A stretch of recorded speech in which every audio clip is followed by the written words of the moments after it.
Let's call to order the meeting of the Bicycle Pedestrian Advisory Committee of Thursday, June 24th, 2021. And if you can join me to salute to the flag. I pledge allegiance to the flag of the United States of America. United States of America. And to the republic for which it stands, one nation, under God, indivisible, liberty, with and liberty justice and justice for all. for all. Okay, thank you. And we don't have it on here, but we should do a roll call, which I'm going to try to do off the email list.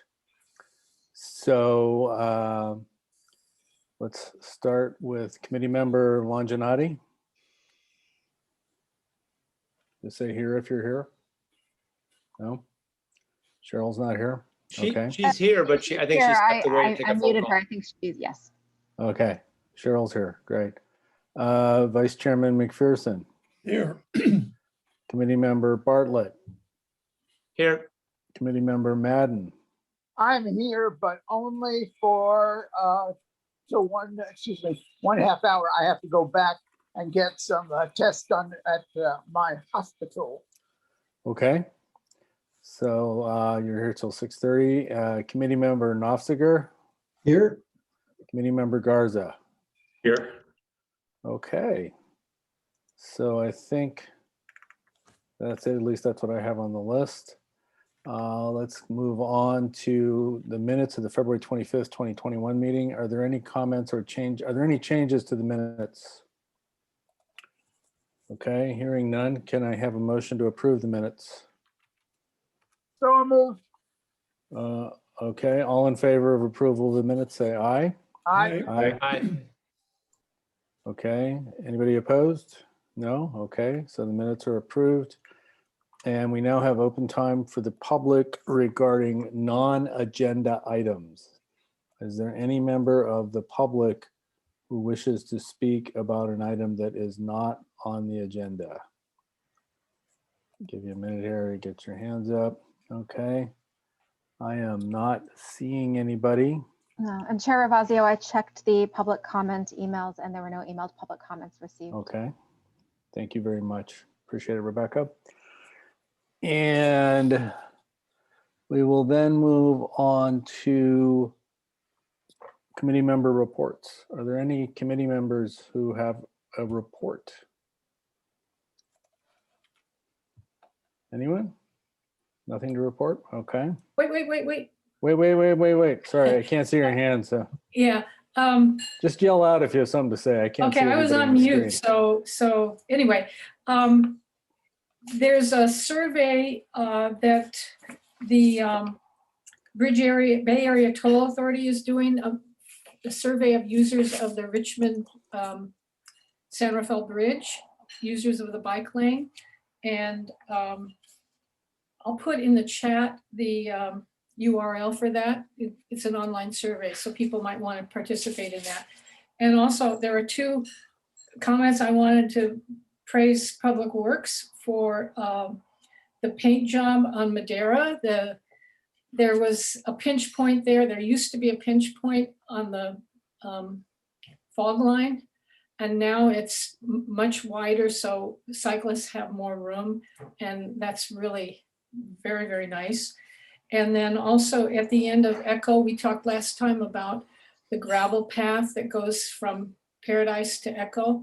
And there used to be a chain there, so you had to maneuver around some posts to get back onto the sidewalk or on the road, but the chain has been taken down.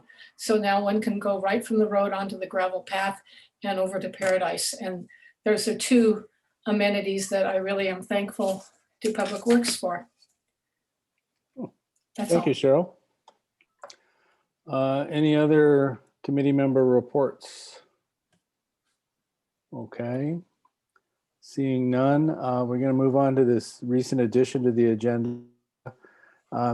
Discussion and possible revision to regular BPAC meeting date and consideration of fourth Wednesday every other month. And actually that has changed again because the fourth Wednesday is a conflict with the Marin Council of Mayors and Council Members meeting, which is for all the council members in the county, and that is the fourth Wednesday of every month. And the reason we were trying to move it from the fourth Thursday is I believe the Transportation Board's meeting is tonight, right? Is that correct, Cheryl? I think that's also the fourth Thursday. And a lot of members of the public who attend our meeting want to attend that meeting as well. So Rebecca and I went through a number of options today, and I won't take you through all the reasons why we can't do certain days. But what we would like to propose, after Jared and I talked it over before the meeting, is the second Wednesday of every month. Does anybody have serious conflicts on the second Wednesday of every month if we were to do BPAC on that day? Every other month. Yes, every other month. Thank you. Jared, would you continue to do even months? I don't know if it makes a difference, but. I think it just to be consistent, probably, but really doesn't make a difference. Doesn't sound like anybody has an issue with second Wednesday. Bob, we're still talking about Wednesdays at No, that's 6 vodka. I p.m. poured it. Yes. I poured vodka in Fine. it. Just fine with me. Taste it. Okay. Rebecca, Flood Board, do they meet the second Monday night of even numbered months? Yes, second Monday of even month. Okay, so we'd potentially be having a Flood Board and then 2 days later a BPAC meeting under this scenario. So would you rather do odd numbered months? Which would only come up, it could be create a disturbance for staff in the workflow if you're trying to do 2 packets, either the Thursday or Friday before those meetings. That's what I'm thinking of, yeah. Maybe the odd number months would help to alleviate that constraint. Okay. I'm fine with that if everybody else is. Is there a reason why we're moving from Thursdays to Wednesdays? Yeah, Thursday. Tonight is also the TAM District Transportation Board meeting, and a lot of people for the county and a lot of people who attend our meeting want to attend that meeting. Gotcha. I heard that. I'm wondering about the second one, the second Thursday. I mean, Thursdays are slightly better for me than Wednesdays, but the second Thursday, 4 times a year, that date conflicts with Police and Fire Council meetings, and Chair Ravazio is one of the town's representatives to that. And I believe the third Thursday is a conflict with Marin Wildfire Prevention Authority. Yeah, the Marin Wildfire Prevention Association meets on the third Thursday of every month. The first and it Thursday, starts at 3 and goes to at least 6. The first Thursday I'm maybe fine not. with this. I'm fine. If this is the path of best availability, then I'm okay with that. I appreciate your flexibility. Thank you. We have a lot of meetings. We spent some time figuring out this possibility. This is not as easy as you would think it would be. Okay, so we're going to go with the second Wednesday. And did we end up in the even months or the odd months, Jared? I think the odd months. Odd months. Okay. Got it. Okay. Then we will move on to item 7, discussion. So Bob, that obviously doesn't need a vote. It doesn't sound like, would we meet in November or would we then wait until January, second Wednesday? I would imagine we'd meet in November. Okay, good. Because Thanksgiving is not till the 4th Thursday, right? So hopefully it This would change be. will take effect immediately with your potential July meeting. Got it. If you have business items to discuss, you can hold a meeting in July. Okay. correct? And if not, we'll just do it in September. Okay, I'll update the website later today or tomorrow, and thank you for the discussion. Oh, good. Rebecca, thanks for all your help figuring this out. And this was way more complicated than anybody thought it was going to be. Between our own meetings and what we appoint our council members to also represent us to, there's just a lot of meetings. So thank you all for your flexibility. Thank you, everybody. Appreciate it. Anything else on this item? Okay, then if not, let's move on to item 7A, upcoming TFCA TDA grant opportunities. grant criteria and candidate projects. And I believe this is Jared.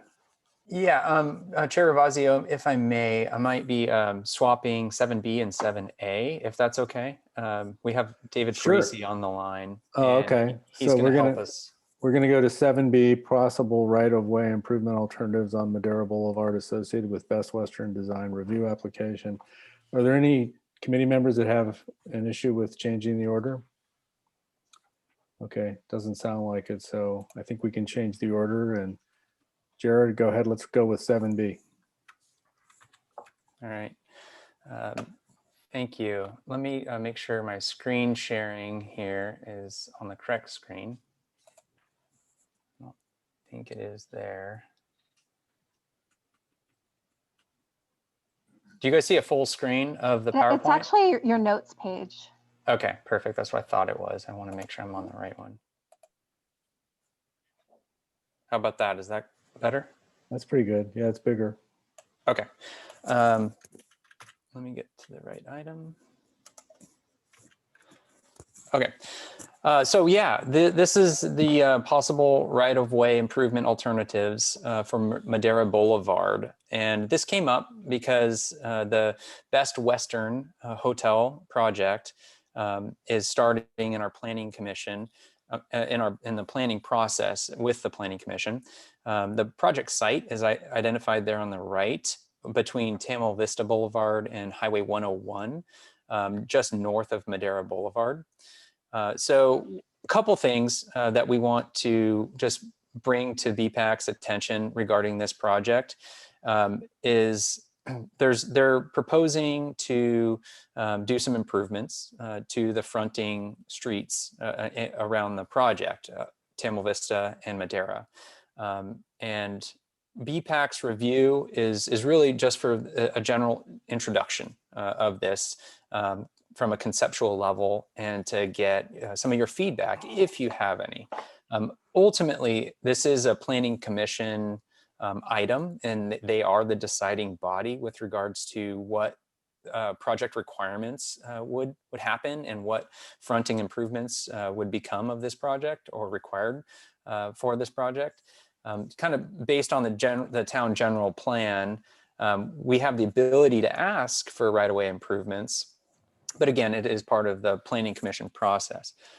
So starting at Tamil Vista Boulevard, what the applicant has proposed is to do a few fronting improvements, namely a wide, nice 7-foot wide sidewalk along Tamil Vista Boulevard, where the project site fronts, as well as some stormwater treatment facilities improvements, bike racks they've identified. And then another thing, potential undergrounding of the utility lines through that area. So there's going to be some nice, site and view improvements along Tamil Vista Boulevard that we're looking forward to. But more for the conversation tonight is at Madera Boulevard. So we wanted to kind of introduce this and really have a little bit of a dialogue with BPAC, just to highlight if staff is on the right track, if there's any initial thoughts of where we're going with this, and maybe some support to continue this review. We haven't really dove too deep into it, but what we're looking at is a project that will be expanding the keys, the amount of rooms at that hotel just to the north. We have the town center shopping center to the south.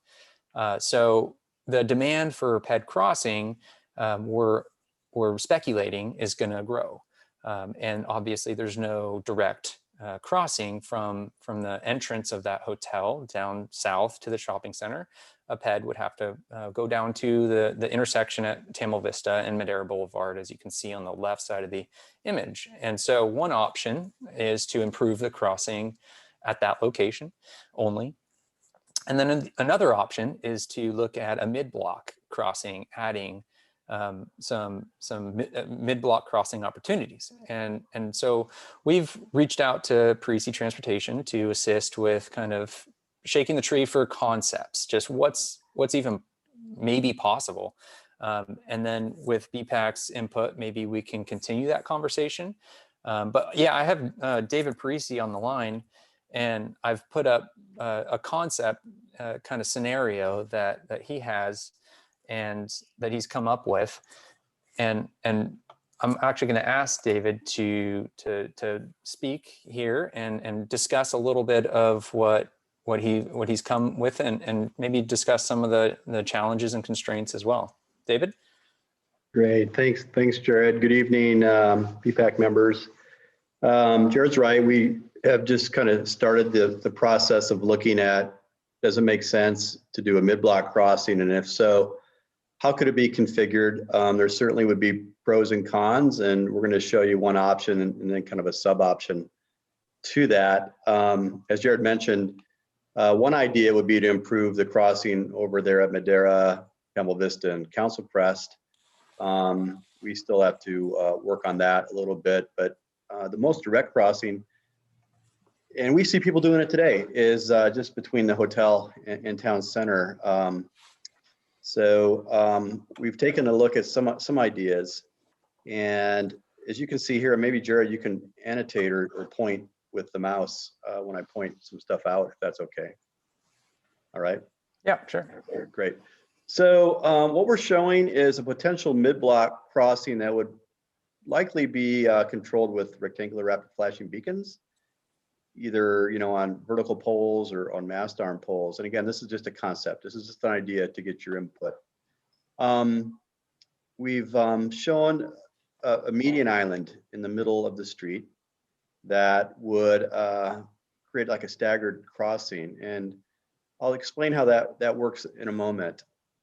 On the north side of the street, we are showing extending the curb out in front of the old TD Ameritrade building, so that we can just reduce the crossing distance and also do some work with a sidewalk modification. The way this would work for pedestrians, let's say crossing from the hotel over to town center, is they would walk along the sidewalk, turn, push a button while looking at traffic, get the light, cross the street, and then turn west, again facing oncoming traffic in the other direction, push a button when the coast is clear, then cross the street. So that's a staggered crosswalk. We're starting to design lots of these. We just put one up in front of San Rafael High School. Staggered crosswalk. There's another one on Sir Francis Drake that's just got constructed by Ash. And those are with Hawk signals. This would be with our RFBs. Town's also looking at similar treatment across Pfeiffer Avenue by the highway ramps. The benefit here is the pedestrian doesn't have to make the crossing in one swoop, can cross one stream of traffic at a time, and can make eye contact with oncoming motorists and vice versa. Now, there are some effects on traffic here. This would be able to allow traffic going westbound on Madera to turn into town center, including semi-trucks going to Safeway, and allow traffic to leave town center and make a left turn onto Madera Boulevard. Although, for those who currently make that turn in 2 stages and occupy the 2-way left turn lane, that availability would no longer be there because the speeding would take place of that. In addition, left turns from eastbound Madera into the old TD Ameritrade site would be allowed, but as you can see, left turns out from there would no longer be permitted. There'd actually be a sign that would say no left turn. So there would be a turn restriction on this option. So in addition, left turns into the hotel would be allowed along eastbound Madera into the site. The awkwardness of this whole intersection with the hotel and with town center is it's kind of, both driveways are offset, and they're offset the wrong way because that means left turns have to overlap each other. So that's kind of a dilemma. That's a challenging thing to design around. I'll also say that the crosswalks here would be pretty close to the ones crossing Madera at Tamil Vista, just 125 to 150 feet away, which is kind of like the minimum distance you'd ever really want to put another set of crosswalks. And what's important to us would be that motorists turning from either Tamil Vista left turn or Madera right turn, or even coming from Council Crest, would have adequate sight distance based on the speed that they are traveling at.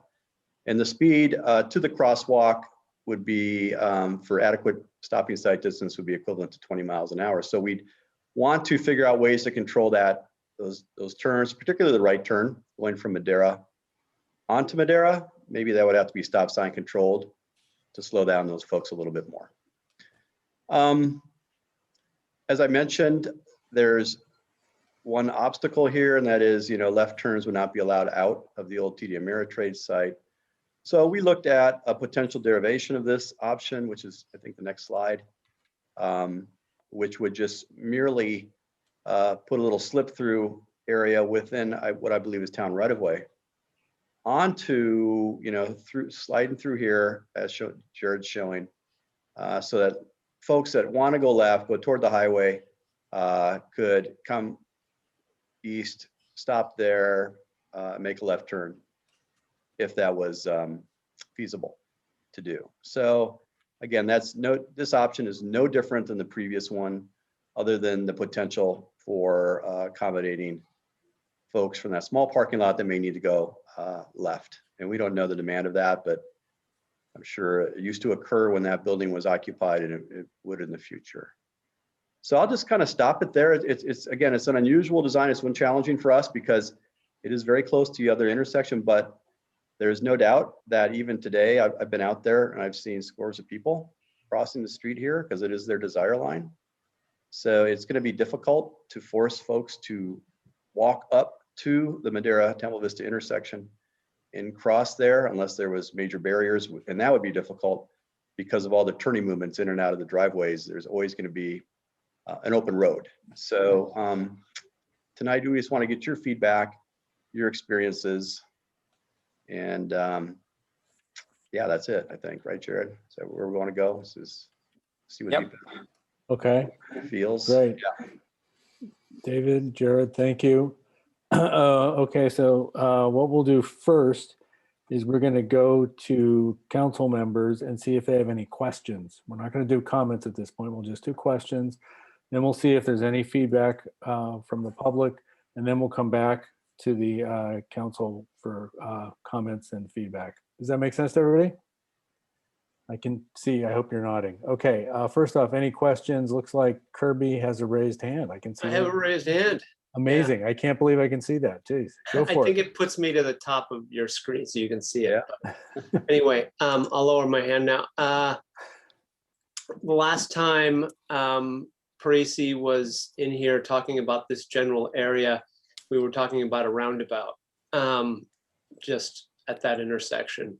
So I am curious if that idea is still on. I know it's not related to this crosswalk, but it's related to the whole area and flow through that area. And as you talked about, traffic coming through and making that right turn might need to stop. So it kind of, I'm curious if the roundabout is still an option on the table. Okay, thank you, Kirby. Yeah, so during the previous iteration and in the EIR for the hotel, at that time, what was previously proposed, the kind of an elongated offset roundabout was identified as a potential mitigation measure because of the offset intersections, to alleviate the potential for, or reduce the potential for vehicular conflict. It would still work. As you guys know, and I know Madera Boulevard, it's only 500 feet long, but it feels super wide, like 7 lanes, right? 5 lanes of traffic, 2 lanes of parking. So there is enough room, and there is precedent for those elongated kind of roundabouts that was previously proposed, but that was mostly to address vehicular flow.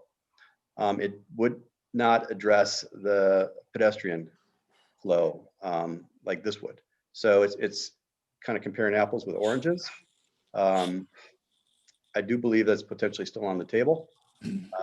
And we'd have to figure out how to marry things like that. I think it would be, with the roundabout, it'd be very difficult, though, to be honest, to put in a mid-block crossing, is what we're seeing, if that elongated roundabout was pursued. That's why I asked the question, because it seemed like one might impact the usefulness of the other. Exactly. If the roundabout was pursued, we'd want to look at, improving the crossing over at the Madera Tamil Vista intersection. Kirby, are you referring to the roundabout discussion for Council Crest, Madera, Tamil Vista intersection No. originally? Yes.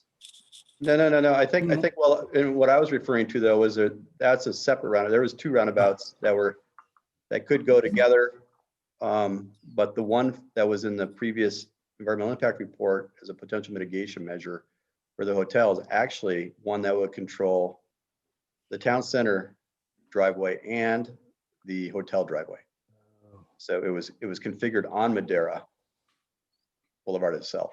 So that's a different roundabout than Kirby was asking. Yeah, I was talking about a correct? different roundabout. Okay. You're talking about the one at Tamalpais and Madera. Yeah. And there has been no further advancement of this roundabout here at Council Crest and Tamil Vista, but it is not off the table, quote unquote. So, Yeah, in that case, I would amend my answer. In that case, Kirby, I feel that, this mid-block crossing possibly would not be off the table because, Okay. yeah, it would be though if the other roundabout, the kind of elongated one that was considered right where Jared's circling the cursor, if that was pursued, this mid-block crossing wouldn't make sense. But with the one at Madera Boulevard and Tamil Vista, I think there's still merit in what we're showing here. But traffic wouldn't be coming too fast out of the roundabout towards the crosswalk. We would make sure, well, we would test that. The roundabout was designed for 15 miles an hour. So I think we'd be in good shape. Okay.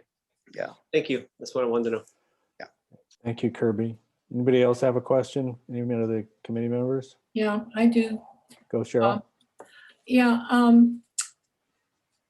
I'm wondering if consideration has been given to an overcrossing. I'm sure that increases the cost quite a bit, but over on Paradise Drive, Marin Country Day School has a overcrossing over Paradise. And it seems to me that would be a very elegant solution. So I'd like to put that on the table. I think if a school can manage it somehow, I don't know how they did, but it would be nice if the town and the motel could do that. Yeah, So Cheryl, your I think question, one thing I'm concerned Cheryl, about is is that with an overcrossing, to make the ramps and the approaches ADA compliant, which they would have to be, they'd be super long and may take pedestrians out of direction and therefore disincentivize them from using it all together unless there was some barriers, across the street.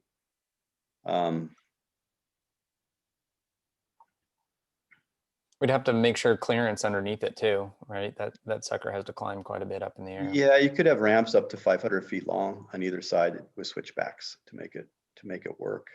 and to be clear, that would be to allow large trucks to be able to get off the freeway and into the town center. Correct? Am I? Yeah, just large trucks exiting the freeway and going even over to Tamil Vista or Madera, which is a trucking route and preferred. Right. Okay. Any other questions from the committee? Bob, just a quick Dave? question Okay, go ahead. about contribution from the developer. Obviously, that is a decision for the planning commission, but am I correct to presume that the developer would be required to contribute either all or a substantial part of the cost of this crossing? Jared? Yeah, it's a great question. It ultimately resides within the planning commission in their conversation. But from experience, it often is put back onto the developer as a condition of approval or as a measure for the project to proceed. But that is a decision that the planning commission makes. Okay. answer a question, David? It does, and I have a safety comment, but I'll wait for the Okay. comment. Let's hold on portion. comments if we can. Are there any other members of the BPAC who have questions for Jared or David at this point? Okay, if I not, have I'm just sorry, one go quick ahead. question, Bob. Yeah, Is there a connection? I'm not familiar with the north side of this. Is there a connection between those two driveways on the top side, or are they totally separate? Those are totally separate properties. They're totally separate. Okay. Yeah, it's my understanding that the old TD Ameritrade site might be owned by the town center owners, whereas the Best Western site is a totally separate entity. Gotcha. Okay. okay. Are there any other BPAC members with questions at this point? Okay, if not, we will go to the public. And Jay Seaver has a hand up. Is that Jean Zeveringhouse? Hello? Wait. I gotta allow her to talk. Okay, hi. Hi.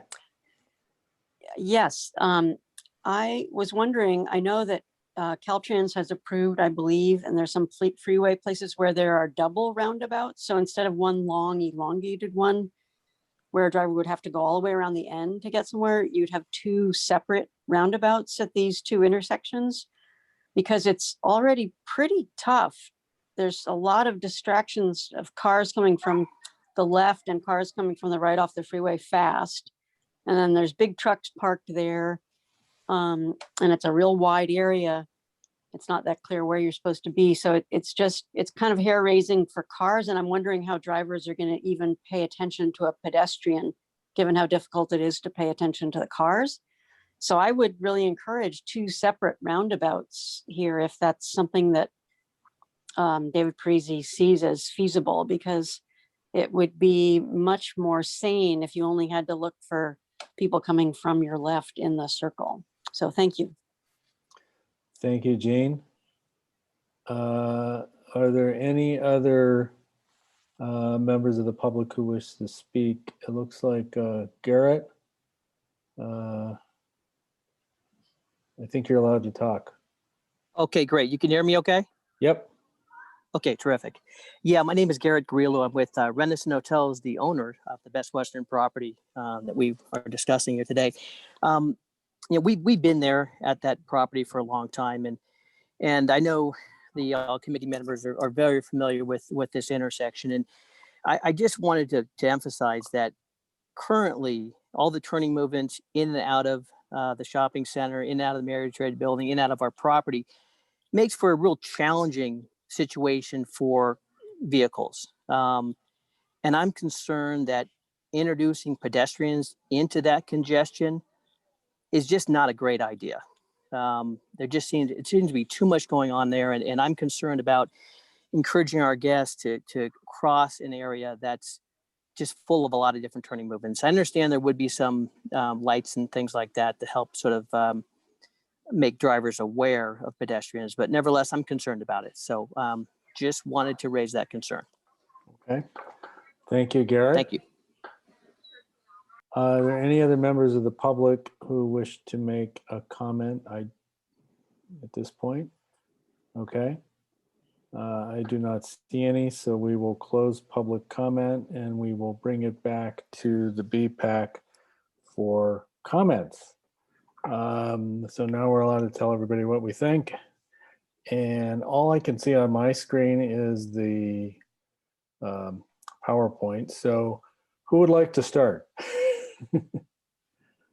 Anybody have any comments on I'll this? go ahead and jump in. David McPherson, go for it. David Parisi, one of my concerns is motor vehicle traffic leaving the town center, coming from, let's say, Ilford, Ohio, wanting to queue up and make that left-hand turn going westbound. I'm concerned about the blind spot created by the island. Are you concerned about that? Or is it low enough and with the rapid flashing beacons, would that be visible to a driver making a westbound turn from the town center?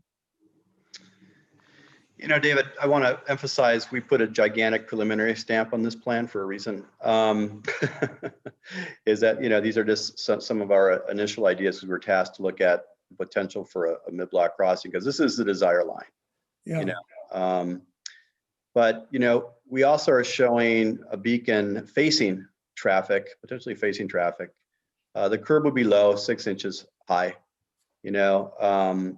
If something like this was pursued, everything would be done to provide the best visibility possible for those folks coming out. So.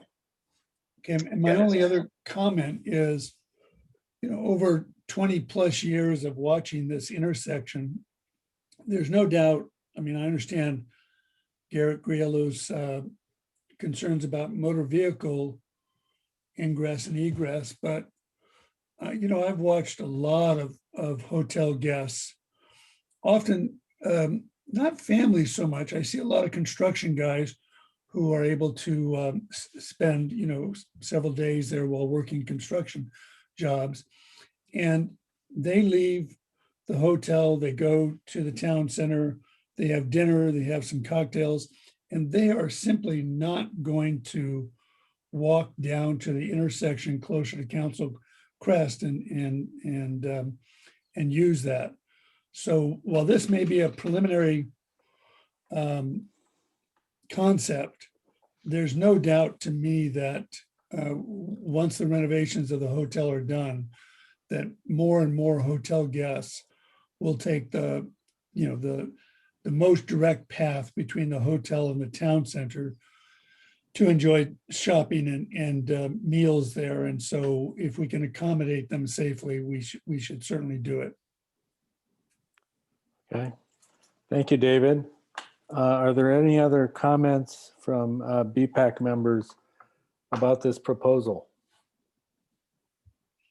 Anybody else?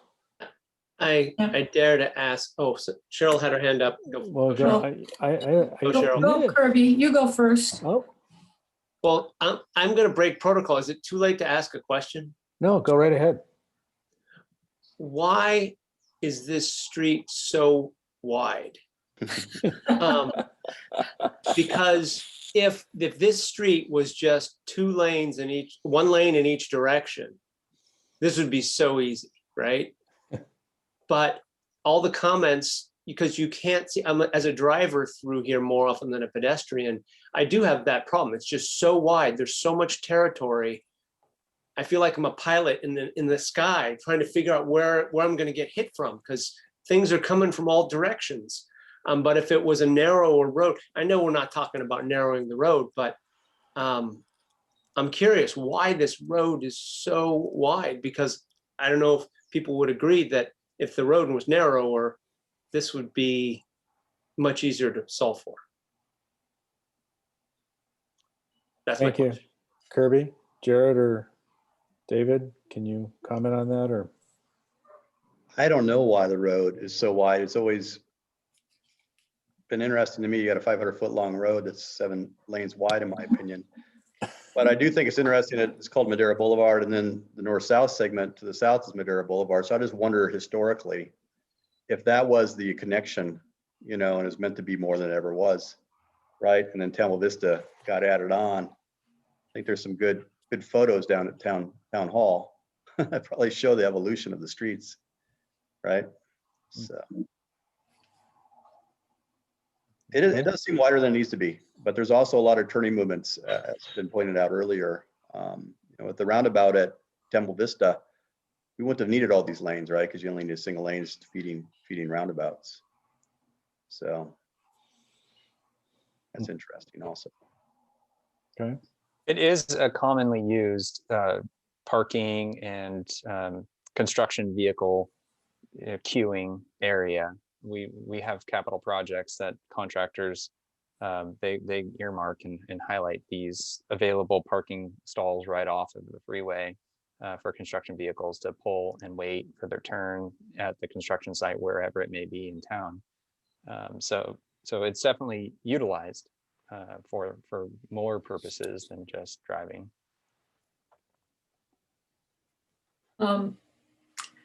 We haven't mentioned, I mean, well, it's kind of been in the background, the cars coming off the freeway and, you know, they're exiting and they're still going. This is my experience. They're still going 40, 50 miles an hour, if not faster. And the offset sidewalk doesn't really, and as Kirby said, it's so wide. I don't think there's the environment doesn't really encourage people to slow down. So I think this mid-block crossing does benefit pedestrians, but I don't think it's, I still have concerns about their safety. And I liked the roundabout, the elongated roundabout, because I thought that could be designed in a way to really discourage people from trying to do a mid-block crossing. If you have a nice, you can put something in the middle of the roundabout that would be an artistic and something that represents Corte Madera, and it would be something people could look at, but they wouldn't be tempted to walk across to go to it. Usually that's designed so you can't see across the roundabout. So you would go to I think it would encourage people to go over to Tamla Vista to make the crossing. So I think it's, I hope you continue to explore alternatives here, because this is an improvement for, I think, pedestrians, but I don't think it's sufficient. And I think it leaves the motor vehicle drivers also dealing with a lot of turns, as Kirby said. Okay. Thank you, Cheryl. Are there any other members of the BPAC who wish to provide feedback or comments on this? Anyone else? Okay, hearing none. I'll just add one thing. I just wanted to thank you, everybody, for your comments. I just want to echo what David said. I heard what Garrett said in the public comment, but when the economy was going, and it's getting back there, and I used to go to the town center a lot, there were people crossing there all the time, and they're speeding across. And when that hotel is up and running, people are going to cross to the town center. They're going to do it. And it's up to us, I think, to make it safe for them. So, you know, even though this is going to encourage pedestrians, I think it's going to encourage them to cross safely. And I think we need to go ahead with something like this. And I think the other comments were really good and helpful as well. So thank you, everybody. Thanks for your comments and your questions. And unless there's anything else, we're going to roll back to item 7A, upcoming TFCA TDA grant opportunities. We're going to talk about grant criteria and candidate projects, and there is a July 6th deadline on this. So Jared, I think this is back to you, right? Yep. Thank you, Chair Ravazio. Yeah, so we have an opportunity ahead of us for some grant monies, or at least to apply for such, which is exciting. It is a close deadline, so we are busy, and we are going to try to jump on this one ASAP. And we just wanted to run this through BPAC and see if there's any projects that come to mind from BPAC committee members and members of the public that wish to speak. There's some projects that we have in mind as well. So that's what we're going to talk about. The TFCA and the TDA grants are what we're really looking at. And TFCA stands for Transportation Fund for Clean Air, which is an emissions reduction focused grant. And it's a 2-year grab. So it's fiscal year 21-22 and 22-23 with a total amount of $728,000 for the county. So all of that money is dispersed to all agencies within the county, including the county, for projects. So it's a decent amount of money, and we're definitely going to be submitting some applications for it. And along with that is the TDA, the Transportation Development Act, Article 3 funds. And these are more focused on bike and pedestrian projects. So, something that's near and dear to the BPAC community. And similar 2-year funding window, and it's a slightly less amount, but still substantial, $545,000. So combined, this is a good pool of money, and we're looking to submit for a portion of that. So just real quickly, sorry for the abundance of words on this one. I know it might be hard to read, but basically for each of these 2 grants, there's a specific project type that are eligible. And I don't want to go through each and every one of these, but I did box 2 that I think are right down BPAC's lane. And I'll read number 10, implementation of bicycle facility improvement projects that are included in adopted countywide bike plan or congestion management plan. And then item 11, design and construction by public agencies, physical improvements that support development projects and that achieve motor vehicle emission reductions. So that's the TFCA project types. So kind of keep that in the back of the mind when you're starting to think of projects that we could submit for this. And for the TDA, it's a capital project, construction and or engineering for that, so the design or the construction. And then this is really focused on modes of transportation that alleviate motorized traffic or take the motorist out of the car and put him on a bike. So maintain a class 1 bikeway. I think that is important and something that we would like to focus on for the TDA portion of this. And just a quick highlight at the bottom, it is a requirement that the BPAC review projects that are applied for. So tried to kill 2 birds with 1 stone and get some BPAC input and also have BPAC bless the projects that we're looking into. So staff has really started to narrow down on this project, which we've heard, and I'm sure you all are aware of, but I will touch on it. It's the connector path between Echo and San Clemente, the Bay Trail, the class 1 multi-use path along San Clemente. So it's about a 300-foot long existing dirt trail currently, and it shows in the little window upper right, that's looking at it from Echo, which Cheryl had pointed out earlier that had a chain originally on it, and now that's gone. That's the access point she was referring to. But right now, this is a dirt path, and it goes over a natural drainage swale. You can slightly see that in the picture. So there will be some considerable improvements, not just putting a path, a formal AC class 1 path down, but there will be some drainage improvements. There are right-of-way constraints to deal with, and even recognizing that, I think we're looking at about a 200 to 300 very rough estimate project for the design, the environmental review, the right-of-way, also the construction. And what we're proposing for this grant application and for this project is an 8-foot wide class 1 facility, which is a multi-use path, and that requires 2-foot shoulders on each side. So yeah, I mean, that's just a quick highlight of what we thought might be a good candidate for this, because currently this project is not funded.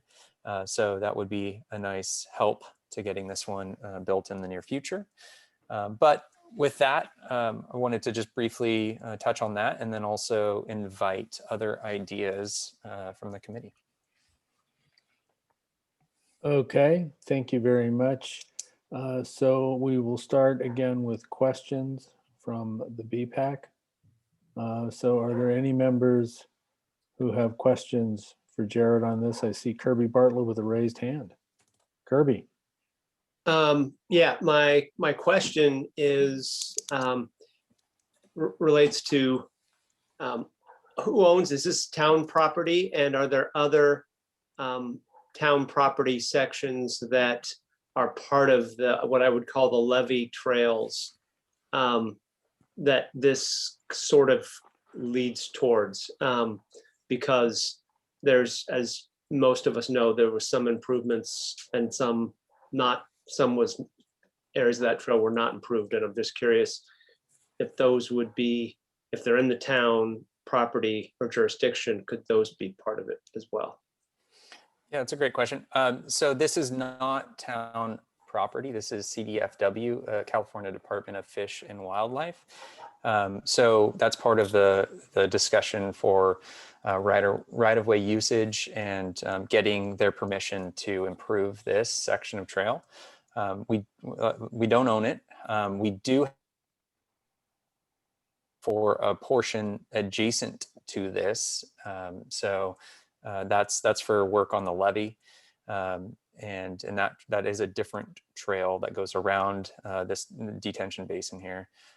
But yeah, just to answer your question, it is not town owned. And I'm not 100% familiar of, are you talking about this levee trail that kind of ties into this one? Or are you talking about the Golden Gate improvements well north of here up by Shoremerd Marsh? Because that was something that Well, actually both. The one in the right, if you look at this map just to the right, there was a levee loop that you could do 15 years ago that's since washed out, and you can, it's just two dead ends now and they don't connect. And then there's also well north of this, there's some trails that in half of the year can be very muddy. So I'm curious if those would be possible areas for improvement under this type of plan. I see. I'm not 100% sure on the trail that ties into this one. If restoration of that trail is possible, I do know that there is the levee, and we do work and maintain that, but I would have to look into a little bit deeper for the ownership or getting a formal facility built and constructed at this location here. And the one north of this that you were also talking about was recently improved, and that was not the town doing. That was, I believe, Golden Gate did that, and they did that for a mitigation measure. I'm not exactly sure on the details for that, but we do have a portion of that trail over there. But I am not 100% on that either. So I don't want to speak out of turn without looking into that one further. All right, thanks. Okay, thank you, Jared. And it looks like Dave McPherson has a hand up. Jared, these are state funds, not federal funds. Is that right? And who decides which jurisdictions get, for example, that 500+ thousand TDA grants? Yeah, these are state funds that are distributed to counties, and TAM, Transportation Authority of Marin, actually runs the application and disbursement process. So they review applications for the funds and rate the projects based on merits and project criteria, et cetera. And then they decide who within the county is awarded the project funds, and oftentimes it's spread out. And the 500+ for the TDA funds, it showed over 2 fiscal years. Is that 500 times 2 or 500 divided over 4 years?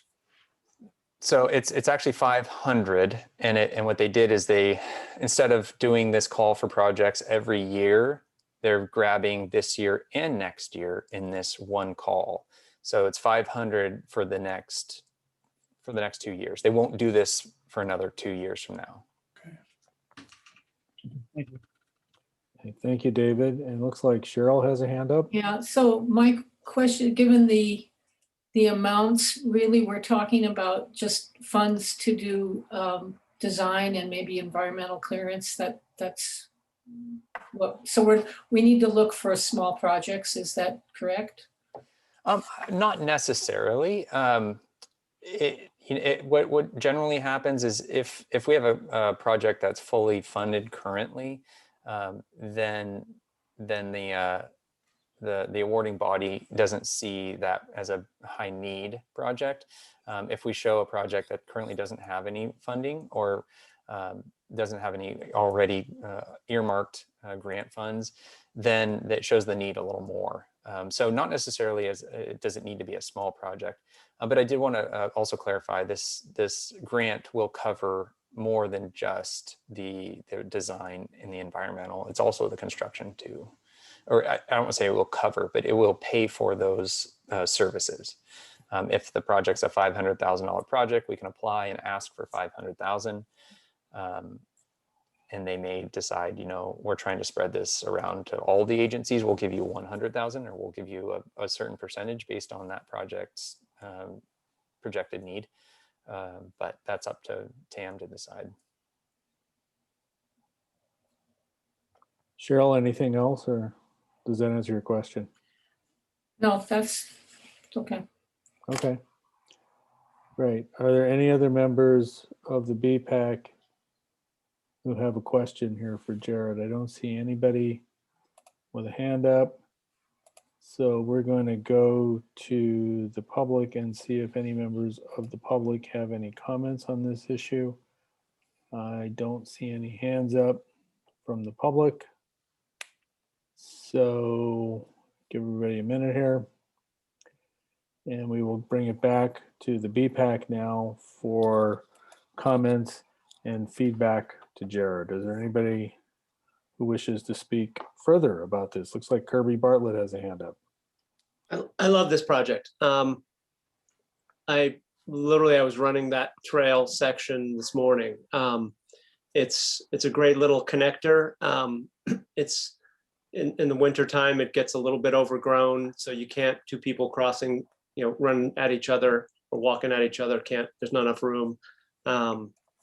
It's a great place to get started on the trails on the, I'll call it the bay side of Corte Madera, because this really is right along the bay, and there's a lot of nice little trails around there. There's more, and I would view this as the first of more to come. Thank you, Kirby. It looks like Dave McPherson has a comment as well. Well, I agree with Kirby. I've ridden this many times. I know a lot of the local kids use this going back and forth to the Cove School. My concern or suggestion would be that the bigger benefit to more people on the bay side of Corte Madera would be the extension, the continued design and environmental for the extension of the multi-use path from just beyond the Cove School to Marin Country Day School and Montessori schools. That section, has been in the works for discussion for so long, and seems to be one of the missing links for connecting the Bayside to the rest of Corte Madera and Warnham. And so I'm just wondering out loud whether or not an application for grant funds that would complete or help complete the design and environmental for that section would benefit more people than this short Echo to San Clemente path. David, thank you. Jared, do you want to respond to that, or you want to wait and see till we? Yeah, I mean, I'll touch on that real quickly. We Sure. do have the westward to Robin Drive improvements project slated as a capital project, and it's going to be an RFP going out to the design team soon this summer, and then that's going to get started in the design process. We're looking at probably a few years out before we can get into construction. That does have, it's a very, very involved project. And it includes a portion of sea level rise mitigation, lifting up the road considerably to get it out of the low point. And then all of the multimodal improvements that you're aware of and alluding to, coordination with both of the schools. It's a long project. Not to say that applying for additional grant funding is a bad idea. Just we were looking at this as an opportunity to get this this echo connector path project kind of off the ground, is to get some funding for it. That's the reason that we kind of pointed toward this one. The Paradise Drive project also does have currently some grant funds from several years ago, TDA grant funds, I believe it is. I'd have to check my notes, but we currently already have some grant funding lined up for that one, which is good. Okay. Thank you, David. Any other members of the BPAC wish to comment on this? No. Just, Cheryl? I'm thinking along David's lines also, because I ride this shortcut often. I consider it a shortcut because, well, never mind. And I think it's usable except when it's really wet. And then there is that swale that Jared mentioned. But because it's already usable and it's away from traffic, I think, and if the westward to Robin project is so complicated, it sounds like we're gonna need funds from multiple sources. Now, whether we can get another TDA grant or TFCA grant when we've already gotten some grant money, I don't know. I leave up to you guys, staff, but I do like the idea of extending out to westward. Okay. Thank you, Cheryl. Any other members of the BPAC wish to comment on this? I'm raising my hand the old fashioned way, Bob. Okay, well then go ahead. I'm not sure where the little bell or whistle is, but I mean, I've ridden this path many times, and I like an improvement to this. I'm just wondering if it needs to be this extensive. Maybe there's a different budget line for this connector that wouldn't have to be so full blown. So I guess I would just throw that out there too, that maybe that doesn't have to have quite this level of improvement, although improvement does I think would benefit the community quite a bit if this was improved. Okay. Thank you, Tom. Anybody else wish to comment on this item, provide feedback to Jared? I am not seeing any or hearing anybody. Bob, this is Tony. A question. Oh, go ahead, Tony. Yeah. Would this improvement involve any lighting or such? Would that be needed? Currently, it's not included in the scope here. We can look into that. I know there's not currently any lighting on the Bay Trail path. It's just the residual street lighting from San Clemente. So getting a power source would probably be needed. But we can look into that. It's a good question. Okay, thank you. Anybody else have feedback? Okay, then I'll just make. Bob, I think yeah, go ahead, David. Severn House has her hand up. Okay, well, technically we closed public comment on this, but All right. Jean, did you have something you needed to?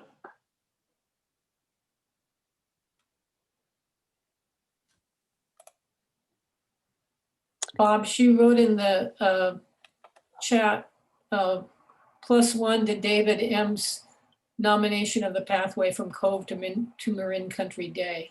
Okay. Thank you. I just tried to unmute her and I couldn't do it. I don't know what's going on. Okay, thank you. And any other members of the BPAC have any comments? I'll just add one. I think this is a terrific project. I have been hearing about this for a very long time, and I think it would be very much appreciated by school kids on the Bay side as an improvement and a safer way to get back to school. So I fully support this. Also love the idea of trying to do something over to Marine Country Day if that's possible, but I also know we got a July 6th deadline on this. So that's my feedback. And that takes care of 7A and 7B. So we're now going to move on to item 8, project updates. 8A, Paradise Drive sidewalk widening, San Clemente to Seawolf. Jared, we're back to you. Okay, thank you. So yeah, just a quick update on this project. I know we spoke at length about it last BPAC meeting. So I'm not going to go over the details of the project, but I will give a quick overview. It's the widened sidewalk on the north side of Paradise Drive westbound from San Clemente Drive to Seawolf Passage. Currently, it's a 4-foot standard sidewalk in most places, and it's getting widened out double that. And new curb ramps, ADA accessible curb ramps at the intersections that it crosses. So as a quick update, the project was bid and awarded to the lowest responsible bidder, Team Gelati, last week. And they have a construction start date scheduled for July 6th. And we're looking at about 3 months of construction time. So that puts working days right around the end of September, September 23rd. And they will do everything they can. We stress to them the importance of trying to get this portion of the project complete, the sidewalk that is, before school starts. So they are aware of that, and they will do what they can to try to make it before school begins on August 19th. It is a Monday through Friday, 8 a.m. to 5 p.m. Construction hours. So that is the reason that they're able to do it in just that time frame. We looked at potentially reducing that time window, but it just pushed the entire construction project out significantly more. So it is an 8 a.m. to 5 p.m. Time frame. And then part of the work inherent, as you would imagine, is that the number 2 lane of Paradise Drive will be closed to westbound traffic during the most part of this work, and that's to be expected. They're going to be demoing the sidewalk and really working to widen it. So contractor will be in that lane to some extent, and cones will be keeping that from being any sort of safety issue. So it will be down to 1 lane for westbound traffic on Paradise Drive in this vicinity. And we will work with keeping that 1 lane closure as needed, not to be the full extent of the project for the full extent, the full lane closure for the full extent of the project for the full schedule. So that's definitely something to keep in mind, and we're going to be communicating that to the community. It's on the weekly newsletter talking about this project, and that's definitely something that will be publicized. So that was a quick overview. We look forward to the finish of this project, obviously, having that widened sidewalk. It will be a really nice improvement, but to get there, it'll be a little bit of a construction zone. Okay. Any questions? Jared, thank you. Are there any questions from BPAC about this project? Jared, does the town own those motor vehicle counters that are placed across lanes that can give you a count over, a month or a 2-month period while this construction is going on with that 1 lane? I think we have actually a radar version of that. And our maintenance department has some technology for doing vehicle counts. I believe so. Okay, it would be nice to have statistics on backup, how many vehicles, what happens when it's actually reduced down to one lane, speeds, etc. Because it's been debated for so long about, 2 lanes versus 1. And this is just an opportunity to get good statistics while the construction is going on. Mhm. Okay, There thank you, a David. question there, David? Yeah, I think I was asking if the town have the ability to count the cars and speed. And then a comment. Okay. All right. Tom, did you have a question? Yeah, I was wondering if there was any flexibility on which parts of the project might be worked on first to impact the school traffic, either to Hall or to Cove, whether there's been any talk about that. We can, I guess, talk about it in the comment section too, but I see the 2 sections very differently on timing and how that would impact school kids. So I'm wondering if there's any consideration for the timing. So just so I hear you correctly, are you thinking of breaking it between San Clemente Harbor and then Harbor Seawolf Passage as being the 2 zones of work that Correct. are?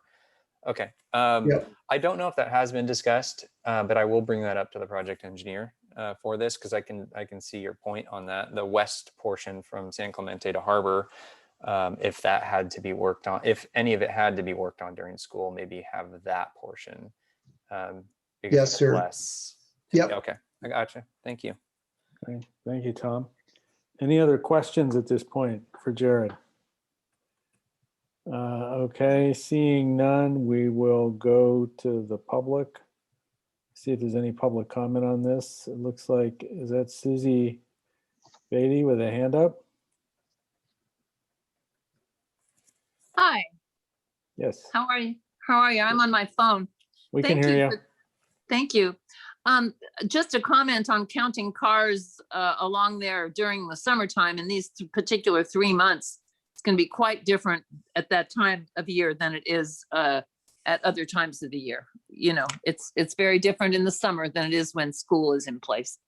But so that's just one comment I have. But I also wanted to ask, have the homes who are adjacent to the project been informed? Do they know that they're going to have this noise in their backyard? Have they received letters? Do they know about this project and the dates? It's my understanding they have been. Okay.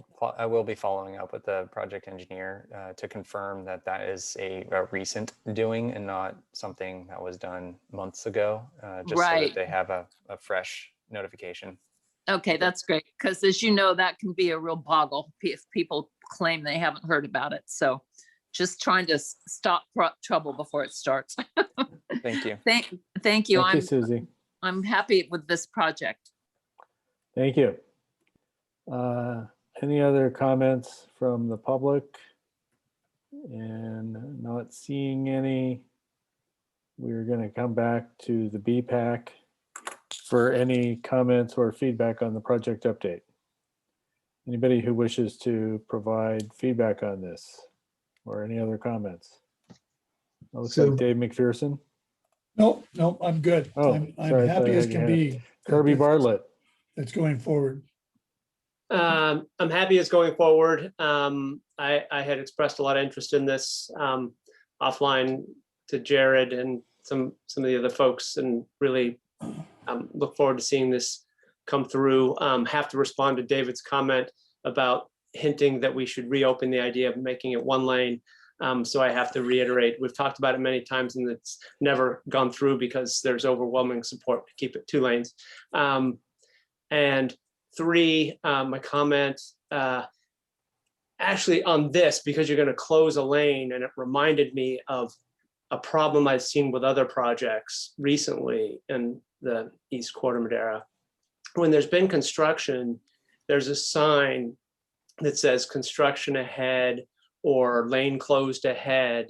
And that sign, whoever puts that sign up does a great job of blocking the bike lane with it. It's almost like they just said, where do the bikes go? I'm going to put this right at the spot where the bike then has to swerve into traffic to continue going straight.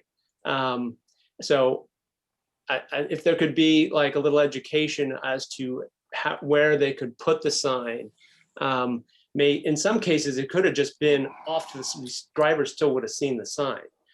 If it's off to the side a little bit. I mean, even in one case, there was a lawn, there was a grass they could have put it on, but they put it square in the bike lane. And I don't know, there's a rule to put these things in the bike lane, but they're doing a good job doing that. Noted. Thank you. Thank you, Kirby. Any other comments? Tom has a comment. Okay. I think this is exciting. I'm actually really curious to see how this is going to progress. And yeah, that's where I guess I would ask that before school starts, if they could get the sidewalk done between Seawolf Passage and Harbor first, that would probably be good so the kids can go either way. They can work on the other part even after school is back in session. I'm still concerned about whether there could be a road diet or not, because I mean, I might have this, I'm not going to claim this, but I might have the Strava record, or I'm right up there with how many times someone has ridden a bike through that area in the last 10 years. And I'm a little concerned about, I ride in that little margin that's even there now. It's not striped off very well. And I think that's going to go away. So I hope there's going to be at least sharrows in the right-hand lane.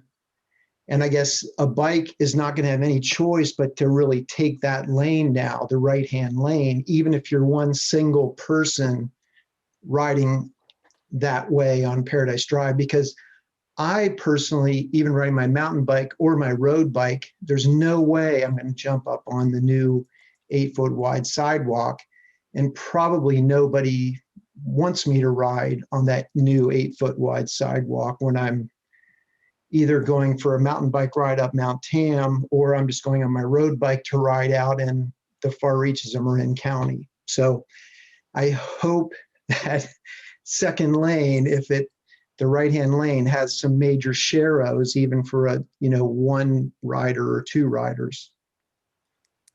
Yeah, well, that was discussed and confirmed and as included into the project. Yeah. Great. Thank you, Tom. Any other comments from BPAC members? I don't see any. So thank you, Jared. I think we have been talking about this project since BPAC started, so I am thrilled to see it moving forward. Thank you. Let's move on to item 8B, 2020 Preventative Maintenance Project, slurry seal on Madera Boulevard and multi-use paths. Yeah, thank you. Okay, so this will be quick little recap. I know the slurry seal project has probably affected everybody in this discussion and more to some way.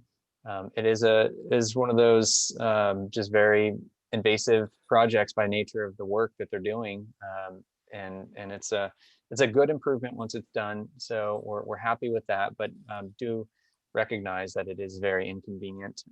So that said, I think I was just going to highlight some of the BPAC related improvements of that project, and we can discuss or I can answer any questions that come up as a result. But the town park paths that you see on the screen here at the south side of town park have all been sealed, slurry sealed, and we're happy with that.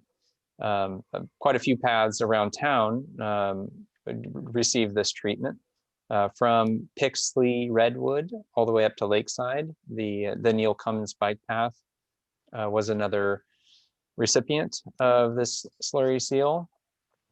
And then also the section of the Paradise Drive bike path between Verona Place and westward across from the Cove School So I encourage you all to check those out.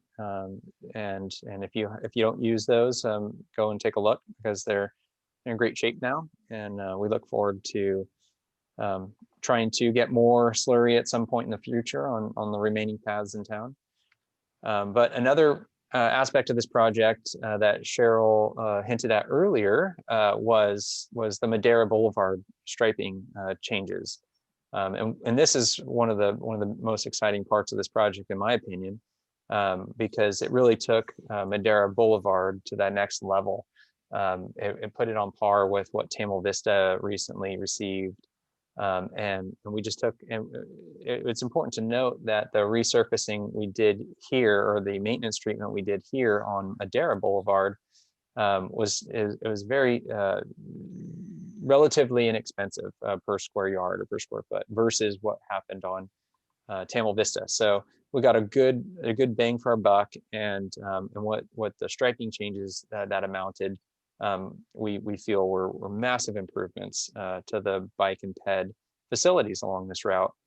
So one I'm leading with right here is this green-backed bike box, and I'm hoping that most haven't seen or have seen this before, but I'm assuming some haven't. So I wanted to just real quickly touch on what this is and why we created this at this location. What it does is it allows the cyclist to come up to the intersection and slide over in front of the car that's stopped, or the line of cars that are stopped. Specifically right here, this is southbound Madera at Tamalpais intersection. And if that cyclist slides over, then they have a safe maneuver to make, whether they want to go straight or left, they can do so, and the cars are behind them, versus if they had to stay in the lane where it currently is drawn, and they wanted to go left and that car wanted to go straight, obviously that's a conflict. So this bike box is a nifty little solution to that dilemma. And we hope you all are able to get out there and check it out and take a look. So that's one thing we're excited, and I think we might be implementing these more often around town, and spread the word on how they're used, because I think a small little clarification goes a long way to explaining these and their merits. So other locations of improvement here from bottom left to right is just right at that same intersection, but looking north. So right in front of the 76 station, bottom left, you can see the intermittent green-backed conflict zone striping right there where the bike lane starts. And that is an extension of the Casa Buena project at Sanford that was done recently. So that bike lane extends across and connects up here. Prior to this project, this was not a striped bike facility. So that's a good improvement. And this transitions to the second image on the bottom, showing a buffered class 2, which is now the new norm for northbound Madera. It's a 3-foot buffer for a 6-foot bike lane. So it's a real good use of that area to protect that cyclist and buffer that cyclist going north from the vehicles there. So this is our first buffered bike lane in Corte Madera, and we're very excited about it and hope to try to implement more where we can.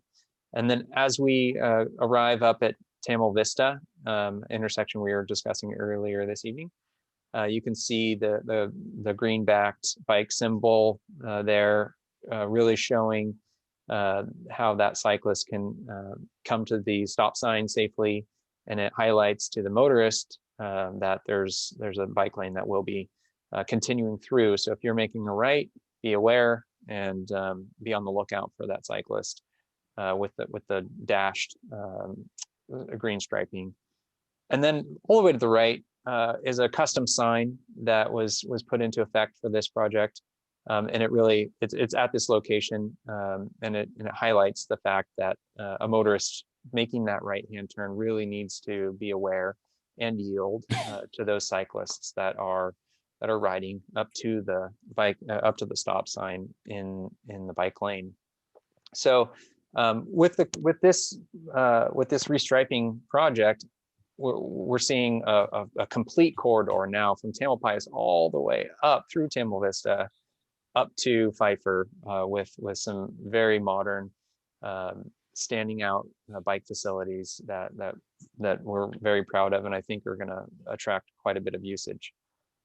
And then other portions of this project included the PED crossings. The phase one, you all saw implementation of these PED refuge islands, both at Monona and Mohawk, with the rapid rectangular flashing beacons and the improved crossing. So now we get to see them fully baked with all the pretty striping and the nose paintings, and it ties everything together. So I encourage you guys to head out there and take a look at the final product for the PED crossing improvements as well.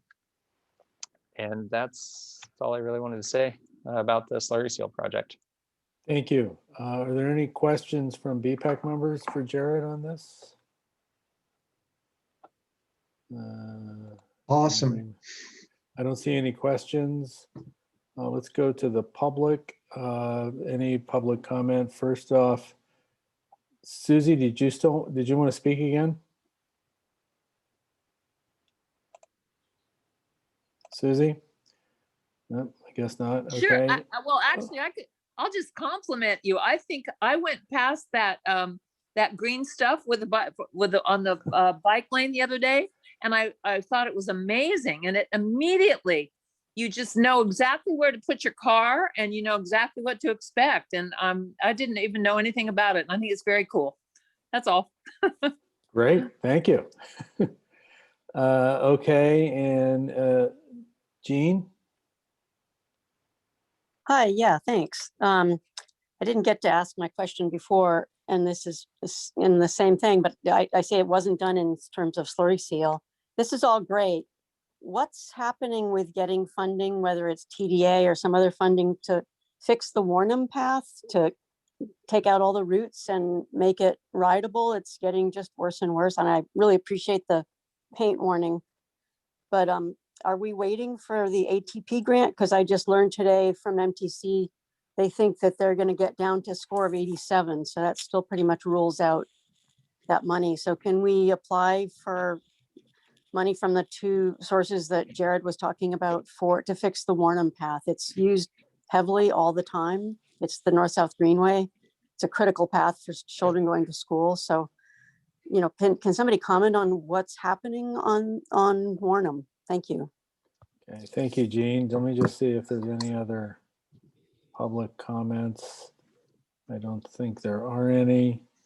So then I'm going to bring it back to the BPAC. But first, Jared, do you want to comment on that at all? Or Yeah, no, I'll briefly respond.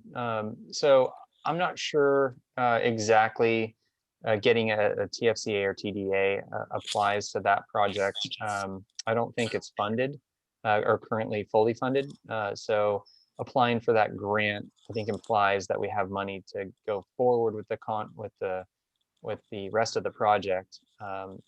And I'm definitely going to take a note and bring this back to the project engineer for that project. I'm not familiar 100% with that, but that is what I know. And then also the grinding, I think, may be just of the path routes. That may be a separate task than the formal Central Marin Regional Pathways Gap Closure project that you're speaking to. So there is a possibility that could be a broken out effort, but I'll look into that, and I'll reach back out to you, Jean, separately too. Thank you. okay, thank you. Okay, then I will bring it back to the BPAC for any comments on this item for Jared. I guess bravo is the comment for me. It's great. Thank you, Exactly. Tom. You know, travel more out the region, out the county, that will have some potential negative impact on our sales tax.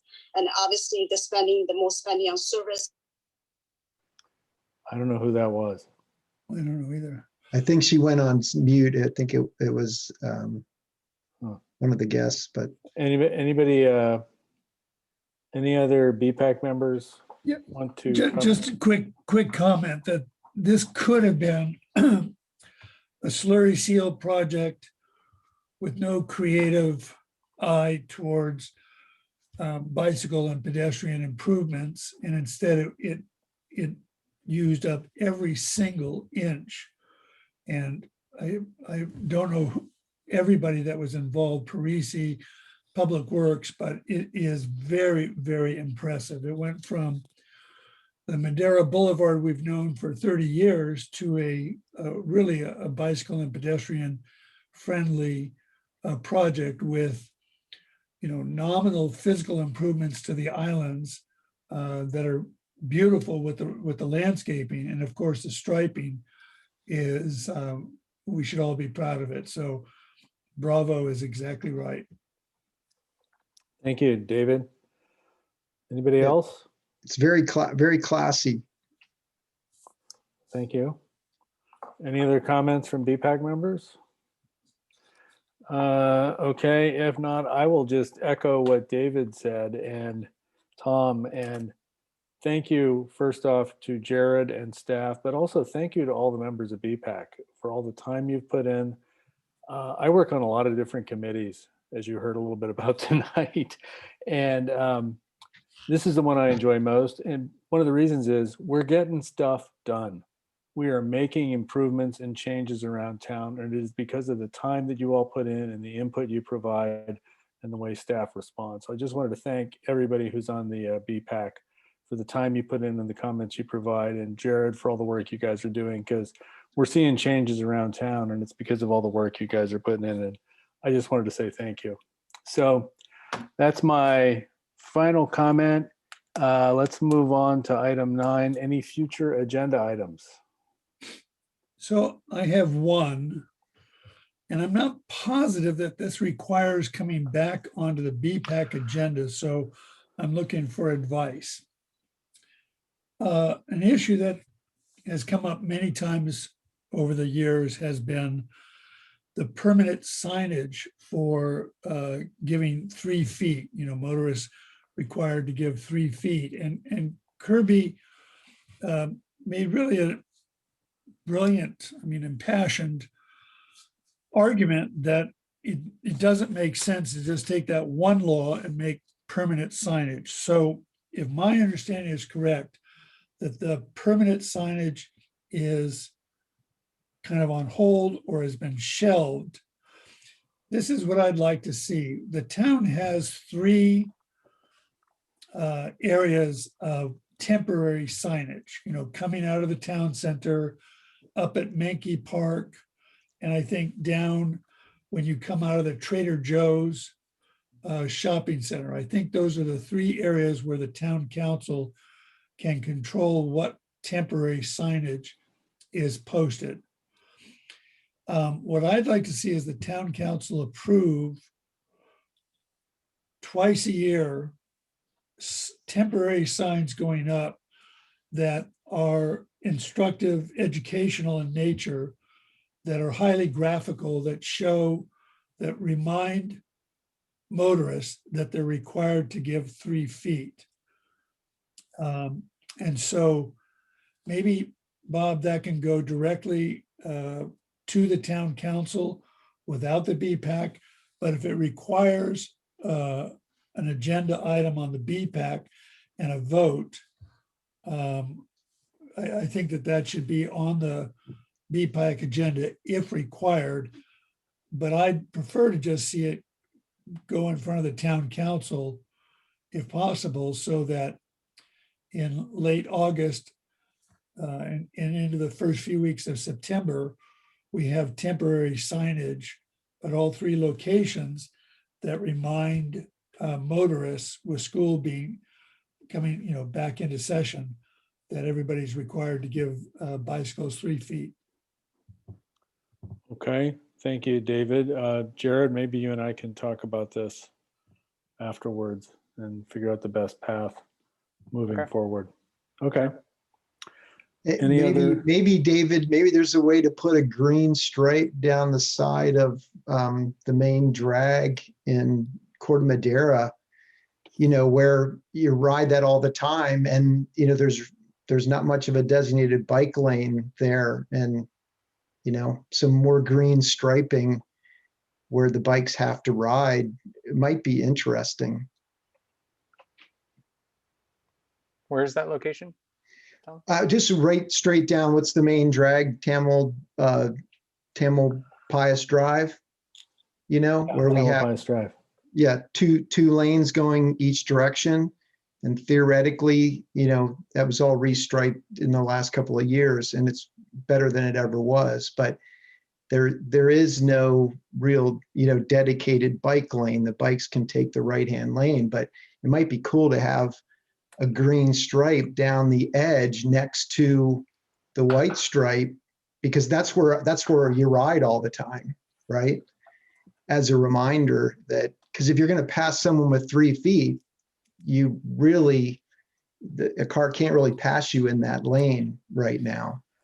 So the green back striping is it's a treatment for Class 2 bike facilities. So it has to be a Class 2 designated bike facility, which has a minimum 5 feet, or generally 5 feet. They can stretch down to 4. But nonetheless, it needs to have a Class 2 bike facility to be painted green. And I got you. And additionally, the green solid there's some requirements for how long that solid green should last.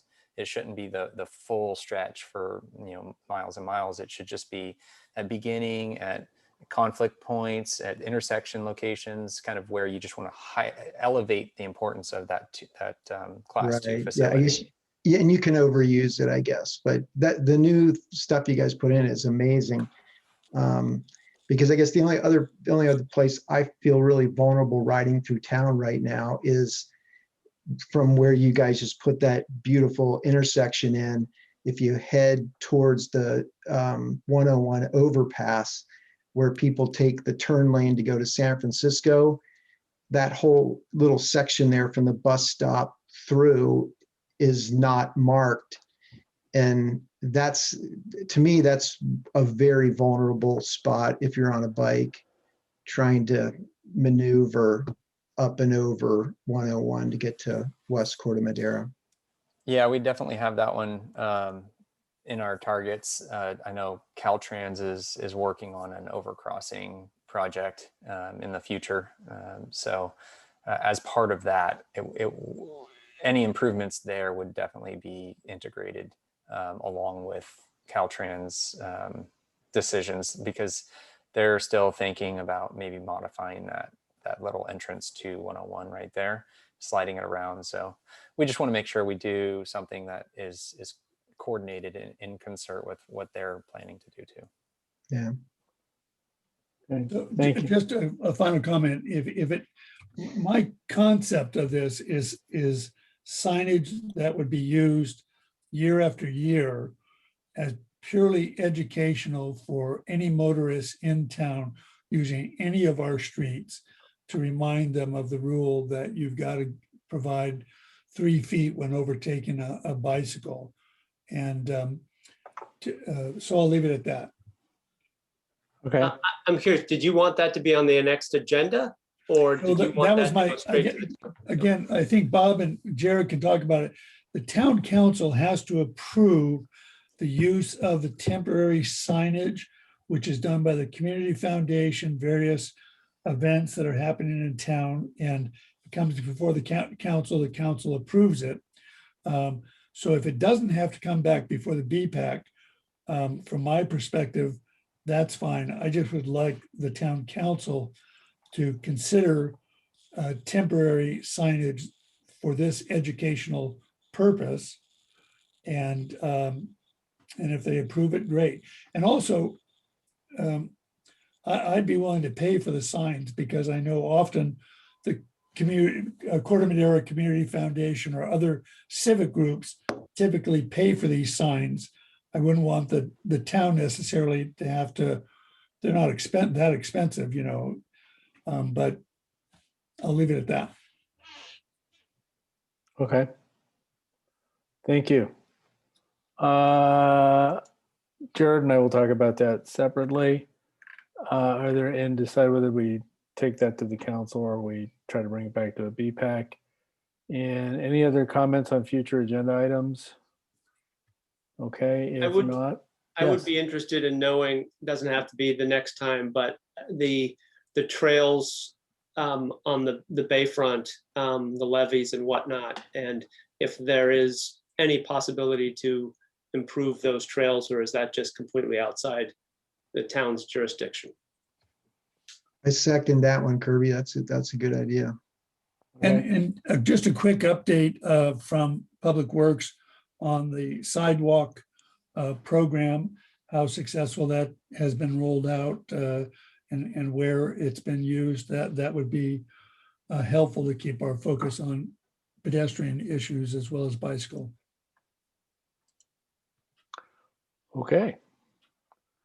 And Bob, we did receive a public comment not too far after we kicked off the meeting, right after. Oh, So I don't, it was an emailed public comment. I don't know. Do we want to read it out loud or was it? I didn't see it, so I didn't get it. It came to the public comment at tcmmail.org. Rebecca checked and then signed off, and it was at 6:10 or 6:08. Yeah, go ahead. Up to you. Yeah, go ahead. Hello, 2 minutes. Hello, commissioners. This past school year, I noticed a number of young students having trouble crossing the street safely at the corner of Redwood and Pixley on their way to Neil Cummins. I understand there was a crossing guard here for many years and her position was canceled due to budget cuts. I'd like to know what we can do as a community to bring back a crossing guard at this intersection and more dangerous intersections during the morning commute hour. If reinstituting a paid crossing guard at this intersection is not realistic, and if the county determines that no budget will be allocated for one at this location, I'd like to know if there would be support to create a community-based volunteer crossing guard program prior to the new school year starting in 2021. Thank you for your thoughts and support. Carolyn Kiernat. Thank you. And we are not allowed to address items that are not on the agenda. They come up in public comment. So that will go to staff and we'll figure out where to go with that. And you and I can talk about that later as well. Maybe we give that to Safe Routes to School. So anyway. Okay. Anything else? Okay. Again, thank you everybody for your incredibly valuable input and time. It's just so reassuring to see all the work that's getting done, Jared, that you guys are doing. It's just great. You can just see the changes all around town, and thank you all for contributing to it. I really appreciate your time. And with that, we will adjourn the meeting. Thank you.